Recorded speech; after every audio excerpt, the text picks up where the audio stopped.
नए साल की शुरुआत हो चुकी है। 2023 अब शुरू हो गया है।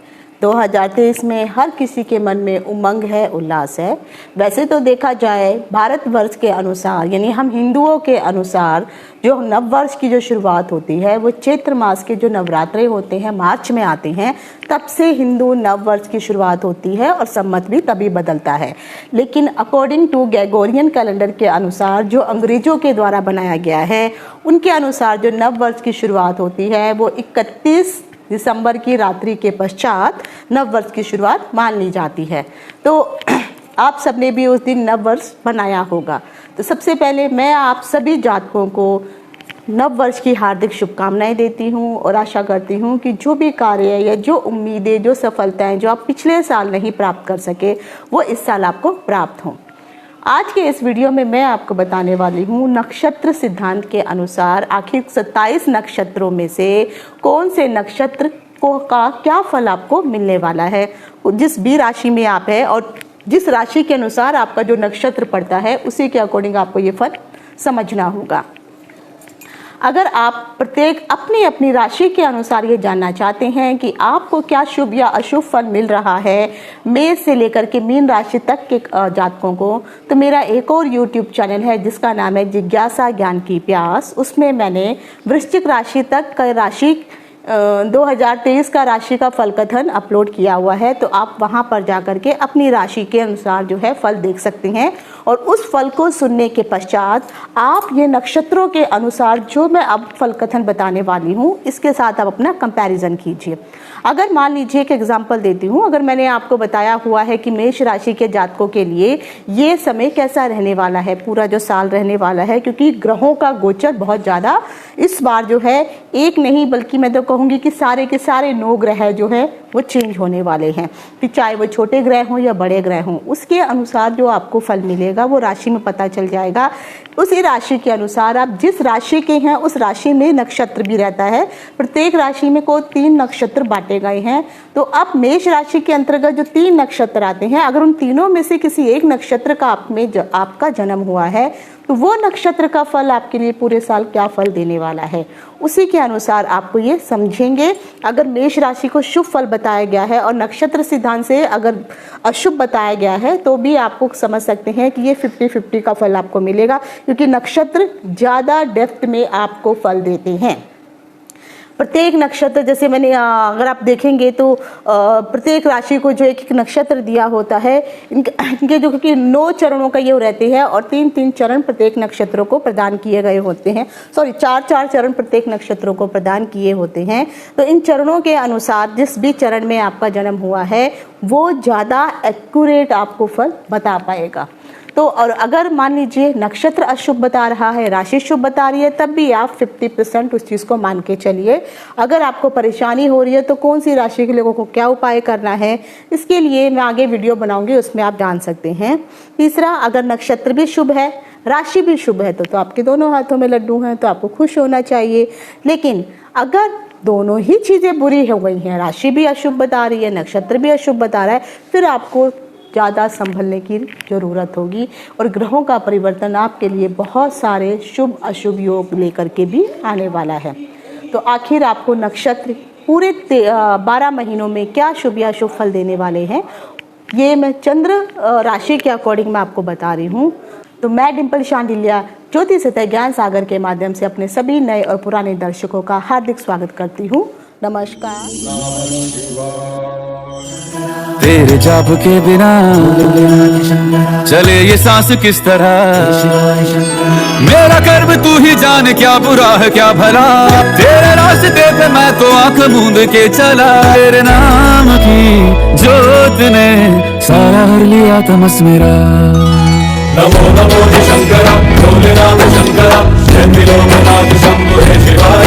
ज्योतिष में श्रद्धा, आस्था और विश्वास रखने वाले सभी दर्शकों का मेरे इस YouTube चैनल ज्योतिष सतह ज्ञान सागर में आप सबका हार्दिक स्वागत करती हूँ। मेरे इस चैनल को सब्सक्राइब करिए, बेल आइकन के बटन को प्रेस करिए ताकि आने वाली सभी नोटिफिकेशन आपको मिलती रहे। वीडियो पसंद आने पर इसको लाइक और शेयर करना ना भूलें। वीडियो को देखने के लिए आप सभी का तहे दिल से शुक्रिया।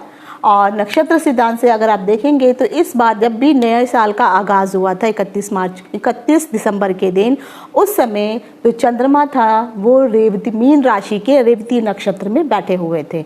और जो रेवती नक्षत्र होता है वो बुध ग्रह का नक्षत्र होता है। और बुध ग्रह को अगर आप देखेंगे तो इस वक्त जब कुंडली बनाई गई थी, मैं अपने पिछले वीडियो में आपको कुंडली के अनुसार ऑलरेडी विवरण दे चुकी हूँ, तो आप उसको वीडियो को जरूर देखिए तो आपको समझ में आएगा नक्षत्रों को, वो राशि के हिसाब से। तो उस समय जब वो लगन चल रहा था तो कन्या लगन चल रहा था, और कन्या लगन जो है वो भी बुध का होता है। और बुध जो है सप्तम भाव में बैठे हुए थे गुरु के साथ। तो बुध ने चंद्रमा सप्तम भाव में बैठे हुए थे गुरु के साथ, और वो रेवती नक्षत्र में बैठे हुए थे। तो यहाँ पर अगर आप देखेंगे तो गुरु और चंद्रमा जब आपस में मिलते हैं तो गज केसरी योग का निर्माण होता है, जो सप्तम भाव में था। तो इसीलिए अगर भारत की कुंडली के अनुसार अगर आप देखेंगे तो सप्तम भाव के अकॉर्डिंग इस वक्त ये जो साल रहेगा हम लोगों के लिए या पूरे भारतवर्ष के लिए, व्यापार में बहुत अच्छा होने वाला है, आमदनी के स्रोत बढ़ने वाले हैं, और जो अभी तक हमें सफलताएं प्राप्त नहीं हुई थी वो सब भी आगे चल के प्राप्त होने वाली हैं। तो क्योंकि रेवती नक्षत्र में चंद्रमा विद्यमान थे तो हमने रेवती नक्षत्र को यहाँ पे रखा है, और रेवती नक्षत्र के स्वामी होते हैं बुध। अब बुध ग्रह के बारे में आप बहुत कुछ जानते हैं। बुध ग्रह को हम खिलाड़ी भी कहते हैं, बुध ग्रह को बच्चों के साथ भी इंडिकेट किया जाता है, बुध ग्रह को पर्यावरण के साथ भी जोड़ा जाता है। तो ये सब चीज़ें बुध ग्रह के अंतर्गत आती हैं, और भी बहुत सारी चीज़ें होती हैं। बच्चों की बुद्धि, बच्चों की पढ़ाई लिखाई, ये भी बुध ग्रह से देखी जाती है। तो जिन भी जातकों का जन्म आश्लेषा, ज्येष्ठा और रेवती नक्षत्र में अगर आप लोगों का जन्म हुआ है तो आप लोगों को इस साल जो है अपने शरीर की रक्षा करनी होगी, क्योंकि आपके शरीर में कुछ ना कुछ चोट, एक्सीडेंट होने का खतरा अधिक बना हुआ है। साथ ही आप अपनी राशि को भी जरूर देखिए उसमें क्या बताया गया है, और मैंने वहां पर महीनों के हिसाब से जनवरी में क्या होगा, फरवरी में क्या होगा, पूरा प्रेडिक्शन किया है। उसके अनुसार आप ये जो है कैलकुलेशन करिए और एक चार्ट बना के रख लीजिए कि कौन से महीने में आपको ज़्यादा संभल के रहने की ज़रूरत है। लेकिन यकीन मानिए ये फल आपको मिलेगा ही मिलेगा।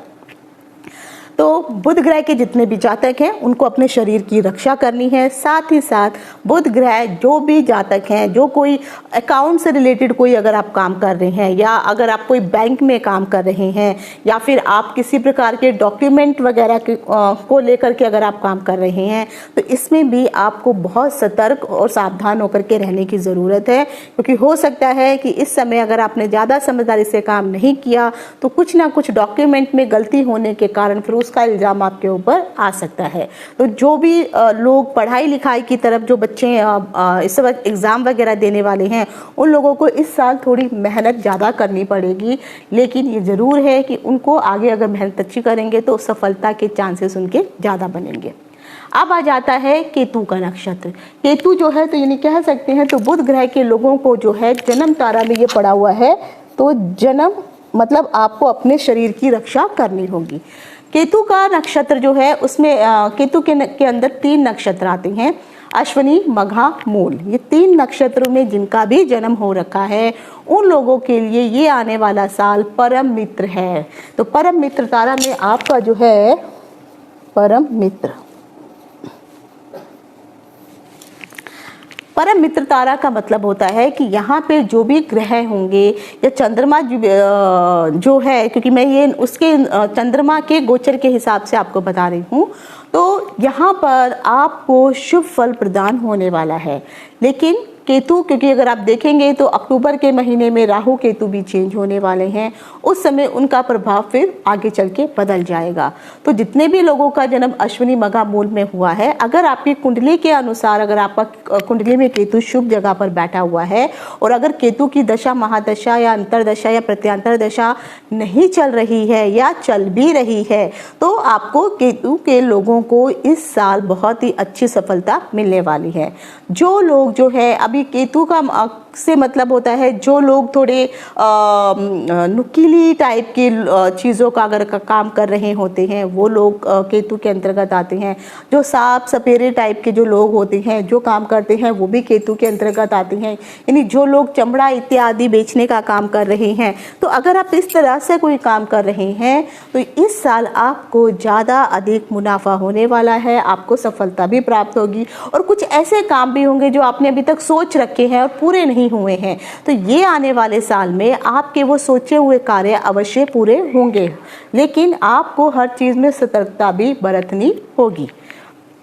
अब आ जाता है शुक्र के नक्षत्र वालों के लिए। शुक्र के नक्षत्र के अंतर्गत जो है, शुक्र में 3 नक्षत्र होते हैं, भरणी, पूर्वा फाल्गुनी और पूर्वाषाढ़ा। तो इन लोगों के लिए अगर आप देखेंगे तो इस वक्त जो है ये मित्रवत व्यवहार होने वाला है। तो यानी जो भी राशि के अनुसार जो भी मैंने फल कथन बताया है, अगर उसमें कुछ थोड़ी गड़बड़ भी दिखाई देती है तब भी आपको इतना घबराने की ज़रूरत नहीं है, क्योंकि आने वाला साल जो है आपके लिए एक अच्छा फ्रेंड बन करके आया हुआ है। इसमें जो है आप जिस भी काम में हाथ डालना चाहेंगे, अगर आपको सफलता नहीं मिल रही थी उसमें सफलता मिलेगी। अगर आप शुक्र से संबंधित, मान लीजिए अगर आप कोई कपड़े वगैरह इत्यादि का काम कर रहे हैं, आप IT सेक्टर में अगर आप काम कर रहे हैं, तो अभी तक अगर आपके पास कोई अच्छी सैलरी वाली कोई नौकरी नहीं थी तो इस साल आपको जो अच्छी सैलरी की नौकरी मिल जाएगी। जितनी भी महिलाएं हैं और महिलाओं से जुड़े हुए सामान का अगर आप लोग काम कर रहे हैं, चाहे वो स्त्री हो या पुरुष हो, उन लोगों के लिए ये साल भी बहुत अच्छा रहने वाला है।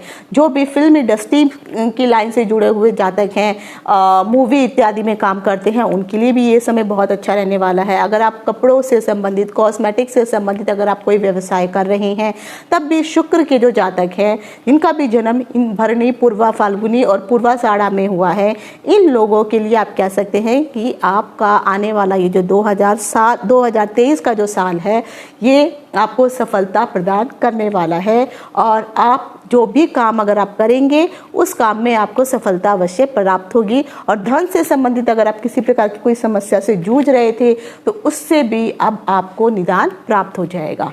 अगला आता है सूर्य का नक्षत्र। सूर्य के अंतर्गत जो है 3 नक्षत्र आते हैं, कृतिका, उत्तरा फाल्गुनी और उत्तराषाढ़ा। तो इस यहाँ पर अगर आप देखेंगे तो आपके लिए यहाँ पर पड़ता है बद तारा। ये आ गया सूर्य के नक्षत्र के लिए। तो बद तारा में का अर्थ होता है मृत्यु तुल्य कष्ट। तो जो भी लोग इन नक्षत्रों से जुड़े हुए हैं, इन नक्षत्रों में इनका जन्म अगर हुआ है, तो आपको इस साल बहुत ही संभल करके रहने की ज़रूरत है। खासकर उस समय जब सूर्य जो है जब नीच राशि में जाएगा, उस समय आपको संभल के रहने की ज़रूरत है। जब सूर्य केतु के पास साथ जुड़ेगा, जब सूर्य राहु के साथ जुड़ेगा, जब सूर्य शनि के साथ जुड़ेगा, तो जब भी सूर्य अपने दुश्मन ग्रहों के साथ जब भी सूर्य जुड़ेगा, उस समय आप लोगों को बहुत ही संभल कर रहने की ज़रूरत है। आपको मृत्यु तुल्य कष्ट भी हो सकते हैं, एक्सीडेंट वगैरह इत्यादि हो सकता है, और खासकर सरकार की तरफ से आपको दंड भी प्रदान किया जा सकता है। तो अगर आप सरकारी नौकरी वगैरह इत्यादि कुछ करते हैं या सरकार से जुड़ा हुआ कोई काम करते हैं तो आपको संभल के रहने की ज़रूरत है, नहीं तो सरकारी दंड के कारण आपको बड़े घर यानी जेल की यात्रा भी करनी पड़ सकती है। तो इसके लिए आपको जो है जो भी आप एक तो घूस वगैरह अगर आप लेते हैं तो वो लेना बंद कर दीजिए, वरना आप फंसने वाले हैं। और खासकर सूर्य से जुड़े हुए इस तरह के जातक अगर आप कोई एक ऐसा पर्सन जिसकी थोड़ी हाइट कम हो, रंग उसका साफ हो और बाल उसके सिर में थोड़े कम हो, अगर इस प्रकार के जो जातक हैं उनसे थोड़ा आपको बच के रहने की ज़रूरत है, नहीं तो इन लोगों से आपको आगे चल के मुश्किलों का सामना ही करना पड़ेगा। और ख़ासकर अगर जो सरकारी नौकरी में, चाहे आप किसी प्यून्स के साथ ही प्यून ही कोई क्यों ना हो, लेकिन उसके साथ भी आपको पंगा नहीं लेना है, झगड़ा मोल नहीं लेना है, आगे चल के मुश्किलें होने वाली हैं। खासकर पिता के साथ आपकी उतनी अच्छी नहीं बन पाएगी। ये साल आपसे पिता के साथ भी संबंध कटु रहेंगे। आपको अपने शरीर की, खासकर आपको अपने हृदय की और अपनी हड्डियों की रक्षा भी इस साल करनी होगी। तो अगर आपको पहले से दिल से संबंधित कोई रोग चल रहा है या कोई सर्जरी वगैरह होने वाली है, तो कोशिश करिए एक अच्छा सा मुहूर्त देखने के बाद ही आप अपनी सर्जरी वगैरह इत्यादि करवाइए। और अगर दिल से जुड़ा हुआ कुछ भी जैसे प्रॉब्लम प्रॉब्लम अगर आपको चल रही है और ज़रा सी भी प्रॉब्लम होती है तो आपको इमीडिएटली डॉक्टर से कंसल्ट भी करना चाहिए। छोटी मोटी चोट चपेट भी बड़े रोग का कारण बन सकती है। तो जिनका भी सूर्य के नक्षत्र में जन्म हुआ है उन लोगों को बहुत अधिक संभल के रहने की ज़रूरत है। अब आ जाता है चंद्रमा का नक्षत्र। तो चंद्रमा के अंतर्गत जो है 3 नक्षत्र आते हैं, रोहिणी, हस्त और श्रवणा। आप लोगों के लिए ये जो साल है वो साधक तारा में पड़ रहा है। साधक तारा का मतलब होता है सफलता या सक्सेस। तो चंद्रमा से जुड़े हुए जितने भी कार्य करने वाले लोग हैं, अगर आप कोई पानी से संबंधित काम करते हैं, आप दूध का काम करते हैं, सफ़ेद रंग की चीज़ों का काम करते हैं, इवन आप सफ़ेद कपड़ों का भी अगर आप काम कर रहे हैं तब भी आपको सफलता प्राप्त होने वाली है। अगर आप राइटर हैं, कविताएँ लिखते हैं या कोई उपन्यास इत्यादि लिखते हैं, उसमें भी आपको बहुत अपार सफलता प्राप्त होने वाली है। चंद्रमा से जुड़े हुए जितने भी लोगों का चंद्रमा के नक्षत्र में जन्म हुआ है और कुंडली में भी चंद्रमा अगर आपके शुभ भाव में बैठा हुआ है तब आपके वारे न्यारे हैं। तो ये जो साल है इन जातकों के लिए बहुत ही शुभ रहने वाला है। लेकिन अगर कुंडली के अनुसार चंद्रमा आपका खराब भी है फिर भी आप थोड़ा जो है चंद्रमा के जो मंत्रों का अगर आप जाप करेंगे तब भी चंद्रमा आपको सक्सेस या सफलता ही प्रदान करने वाला है। जितने भी जातक है, खासकर जो महिलाएं हैं, उन महिलाओं को जो है यहाँ पर अत्यधिक सफलता प्राप्त होने वाली है। चंद्रमा से जुड़े हुए जैसे मैंने कुछ कार्य भी आपको बताया, अगर आप लेखक का कोई कार्य करते हैं, दूध, मोती या ज्वेलरी से जुड़ा हुआ, ज्वेलरी में खासकर जो सिल्वर की जो ज्वेलरी होती है, अगर इससे जुड़ा हुआ कोई काम अगर आप लोग करते हैं तो उसमें आपको सफलता प्राप्त होने वाली है। और चंद्रमा के अंतर्गत जो है और भी बहुत सारे अन्य काम होते हैं। अगर जो भी चंद्रमा से जुड़े हुए कार्य अगर आप लोग कर रहे हैं, खासकर अगर महिलाएं अगर ये कर रही हैं तो उनको अत्यधिक सफलता प्राप्त होगी। लेकिन पुरुषों को भी इसमें ऐसा नहीं सोचना चाहिए कि आपको वो चीज़ नहीं मिलेगी, लेकिन आपको भी उतनी ही सफलता प्राप्त, सक्सेस का रेट भी आपका थोड़ा उनसे बेशक महिलाओं से कम रह सकता है, लेकिन सफलता आपको भी प्राप्त होगी। तो चंद्रमा के नक्षत्र में जन्म लेने वाले जातक जो हैं, आप लोग जो है ये साल खुशी मनाइए। और जो भी आप कार्य करने वाले हैं या कोई नया काम भी शुरू कर रहे हैं तो आप अपनी कुंडली के अनुसार जरूर एक बार चेक कर लीजिए कि आप जो चंद्रमा के अकॉर्डिंग काम शुरू करने वाले, जैसे जो लोग दूध, दही आदि का इत्यादि का व्यापार करते हैं, पनीर वगैरह का व्यापार करते हैं, तो ऐसे लोगों का चंद्रमा बहुत अच्छा होता है। तभी जाकर के आप लोगों का, इन लोगों का ये व्यापार बहुत अच्छा चलता है। तो कुंडली के अकॉर्डिंग आप व्यवसाय को देखिए और फिर उस व्यवसाय में हाथ आजमाइए। तो चंद्रमा के नक्षत्र वालों के लिए ये साल सफलता सफलता सफलता लेकर के आ रहा है। अब आ जाता है अगला नक्षत्र है मंगल का नक्षत्र। मंगल के नक्षत्र के अकॉर्डिंग अगर आप देखेंगे तो इस साल अभी भी जो है अग्नि की बहुत सारी घटनाएं हो रही हैं। बहुत सारी अगर जगह जगह आप देखेंगे किसी फैक्ट्री जल जा रही है, सिलेंडर ब्लास्ट हो जा रहे हैं, उसके पीछे का कारण जो है मंगल है, क्योंकि मंगल अग्नि तत्व का कारक है। और मंगल के नक्षत्र होते हैं मृगशिरा, चित्रा और धनिष्ठा। तो इन लोगों के लिए मंगल जो है प्रत्यारी तारा में आ रहा है।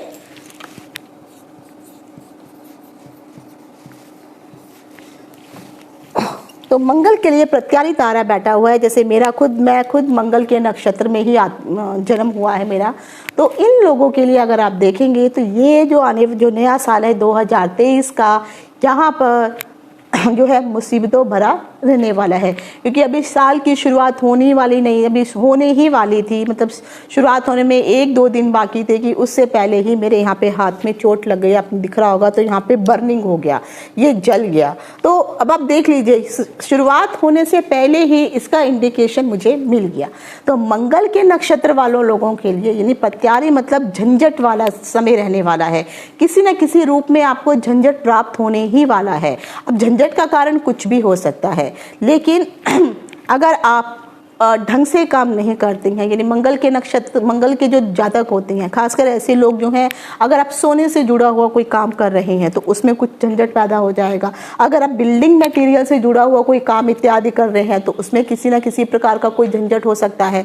तो आपको जो भी काम करने हैं उस काम में आपको झंझट होने ही वाला है। तो पहले आप कोशिश कीजिए, क्योंकि मंगल का अभी जैसे जो लोग अग्नि से जुड़े हुए काम करते हैं, मिट्टी की भट्टियाँ जो होती हैं उसमें अगर आप काम कर रहे हैं, मिट्टी इत्यादि बनाते हैं, बालू, रेता, बजरी, ये सब वगैरह अगर आप काम कर रहे हैं, कंस्ट्रक्शन के काम में भी कहीं ना कहीं अगर आप जुड़े हुए हैं, तो ऐसे लोगों को, जो लोग मंगल के नक्षत्र में पैदा हुए हैं, इस साल काफ़ी संभल करके रहने की ज़रूरत है। कहीं ना कोई कारण ऐसा रहेगा कि आप उन झंझटों में फंस जाएंगे। तो इसके लिए आप अगर बचना चाहते हैं तो मंगल से जुड़े हुए जो भी उपाय हैं, पुरुष लोग हैं वो बजरंग बली का जो है पाठ कर सकते हैं, हनुमान चालीसा का पाठ कर सकते हैं, तो उनके लिए ये फायदेमंद रहने वाला है।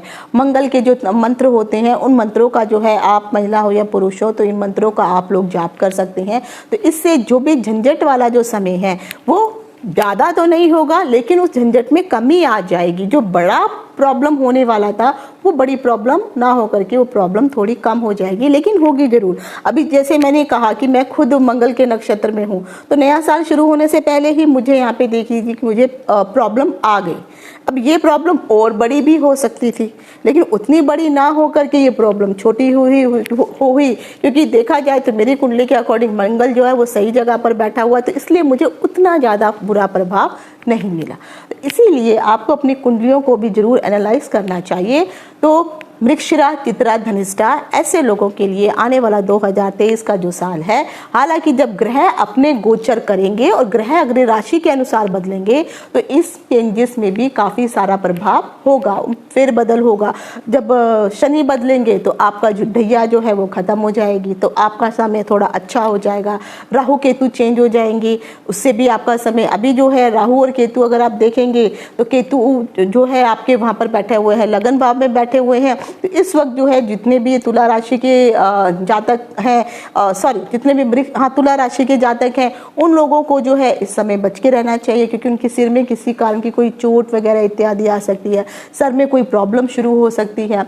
उसी प्रकार से राहु जो है वहाँ पर अपने सप्तम भाव में बैठा हुआ है, तो वहाँ पर जो है कला कलेश का कारण बन सकता है। तो इस तरह से जो है अलग अलग प्रकार से ये जब ग्रह चेंज होंगे तो फिर आपकी जो मुश्किलें होंगी वो धीरे धीरे भी बदल जाएंगी, कम हो जाएंगी, उसमें जो रुकावटें आ जाएंगी, तो फिर आगे चल के आपको जो है, लेकिन फिर भी पूरा ये जो साल मैं कहूँगी कि आपको झंझटों से बच के रहना है, चाहे किसी भी प्रकार का क्यों ना हो। अब आ जाता है राहु के नक्षत्र में। राहु के जो नक्षत्र होते हैं आद्रा, स्वाति और शतभिषा, इन 3 नक्षत्रों में जिन भी लोगों का जन्म हुआ है, इन लोगों के लिए ये साल क्षेमा तारा में आ रहा है।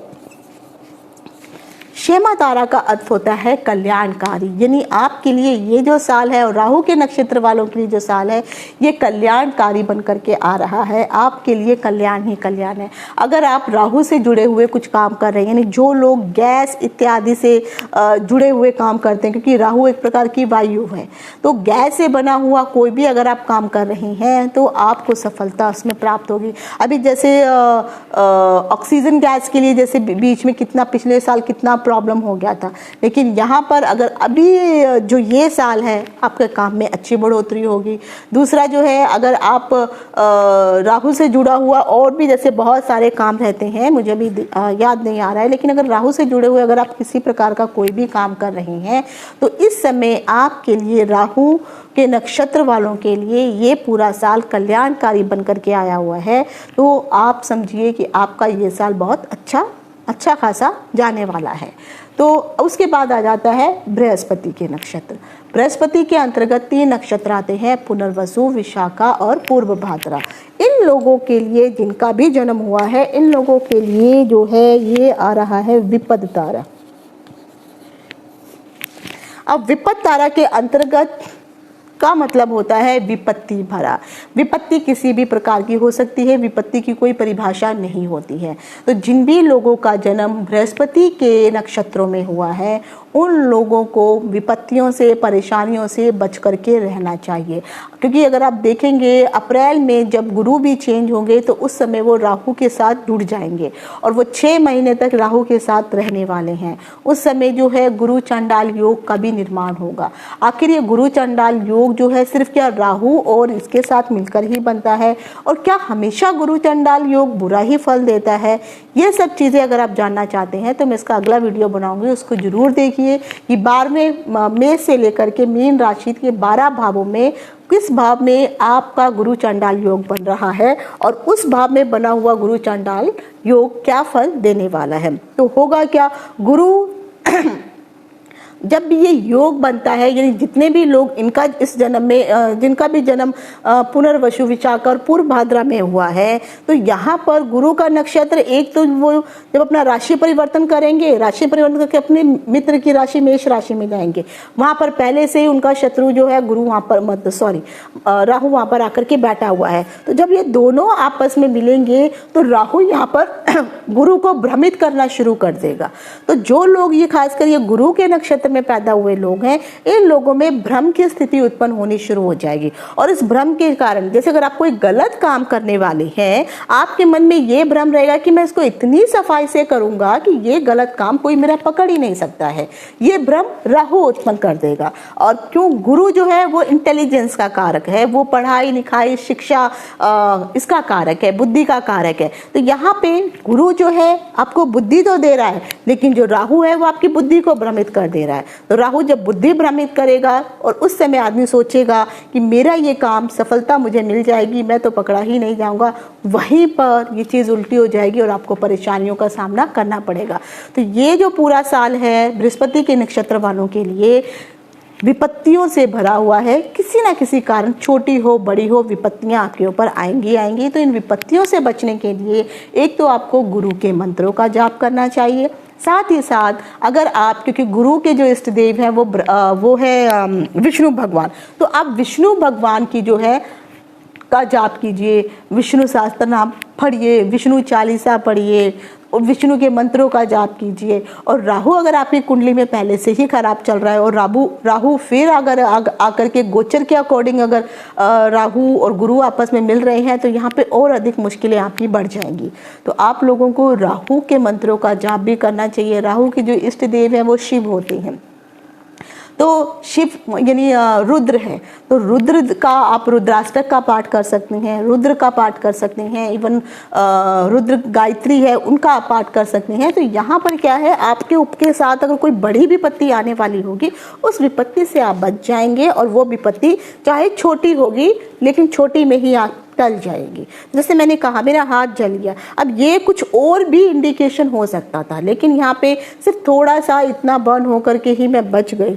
हो सकता था ये पूरा वो मेरे ऊपर ही हो जाता, तो फिर वो बड़ी विपत्ति से तो हम बच गए। तो इसीलिए छोटे छोटे ग्रहों के उपाय अगर आप करेंगे तो विपत्तियाँ, अगर ये विपत्ति वाला समय भी है गुरु के नक्षत्र वालों के लिए, तो आप पूजा कीजिए, ईश्वर का साथ पाइए, ईश्वर से प्रार्थना अवश्य कीजिए, तो आपको इन झंझटों से भी आपको जो है इसमें कमी आएगी और ईश्वर आपकी रक्षा करेंगे।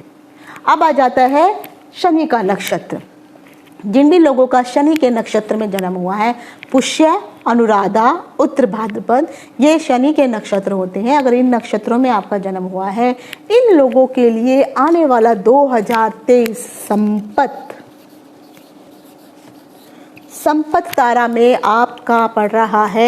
संपत्ति तारा मतलब धन का साधक, किसी न किसी रूप से आपको धन की प्राप्ति होगी। ये पूरा साल जो है आप धन अर्जित करने वाले हैं। अब शनि से संबंधित, अब देखिए शनि जो है 21 तारीख को, ये 17 तारीख को जो है 17 जनवरी को शनि अपना जो है राशि भी चेंज कर रहे हैं, मकर से वो कुंभ में चले जाएंगे। अब जब वो कुंभ राशि में शनि वहां पर जाएंगे तो कुंभ राशि जो है हवा की, और शनि की ये प्रिय राशि होती है। तो यहाँ पर जब कुंभ राशि में शनि जब यहाँ पर विराजमान होंगे, तो जो भी लोग कुंभ हवा से जुड़ा हुआ काम कर रहे हैं, अभी हवा से जुड़ा हुआ काम, जैसे जो लोग गैस लाइन इत्यादि में काम करते हैं, गैस के सिलेंडर इत्यादि में काम करते हैं, तो यहाँ पर जो है, अब यहाँ पे वो साफ वाली गैस नहीं है, तो यहाँ पे गैस अलग तरीके से हो गई। तो अगर उससे जुड़ा हुआ अगर आप लोग काम कर रहे हैं तो आपको फायदा होगा।